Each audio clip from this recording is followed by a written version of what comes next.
muhaye ikaze kandi ndakwifuriza amahoro y'Imana we tubana buri munsi. By'umwihariko we wakoze subscribe ndagushimiye cyane. Nk'ibisanzwe maze iminsi mbereka amafaranga channel z'aba YouTube bari popular cyangwa se bazwi hano mu gihugu, amafaranga agenda yinjira binyuze kuri izo channel zabo. Uyu munsi reka turebere hamwe amafaranga ibihangano bya Vestina na Dorcas bishobora kuba byinjiza binyuze hano ku muyoboro wa YouTube.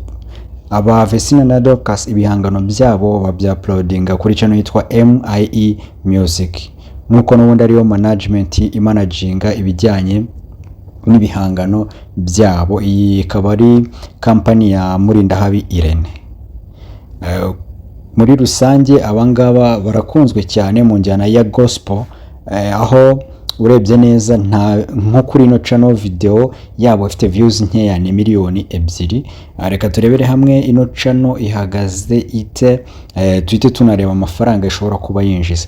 Iyi channel ifite aba subscribers 389 ndetse hariho na uploads 9 cyangwa se video 9. Muri izi video akaba arimo 2 zitari za Vestina na Dorcas. Harimo imwe ya Keni yitwa Imana y'imihanda ndetse n'indi yagira amata yitwa ubuhamya bugenda. Izindi zose ziriho ni za Vestina na Dorcas, aho nta video nimwe idafite miliyoni. Ifite views nkeya hano ni ifite miliyoni 2 kandi nayo imeze amezi 3 yonyine.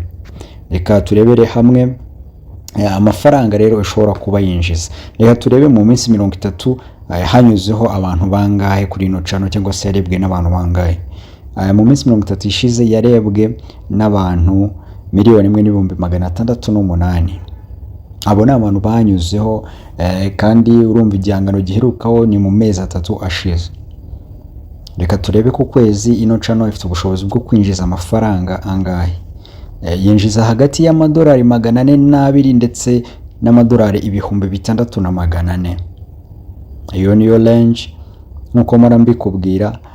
Minimum iba ari 402, then maximum ikaba ari 600, ibihumbi 6,400. So ubwo rero bitewe na performance cyangwa se na views zarebwa muri iyo minsi 30 nibyo bidetermininga amafaranga azinjira. Reka turebere hamwe muri rusange ku mwaka ino channel amafaranga ishobora kwinjiza. Ishobora kwinjiza hagati y'amadolari 4,800 ndetse n'amadolari 77,200. Urumva ko na amafaranga atari makeya. Abangabo uko basohora ibihangano byabo niko bikomeza gukundwa, bakaba bari mu bahanzi ba gospel bakunzwe cyane mu gihugu.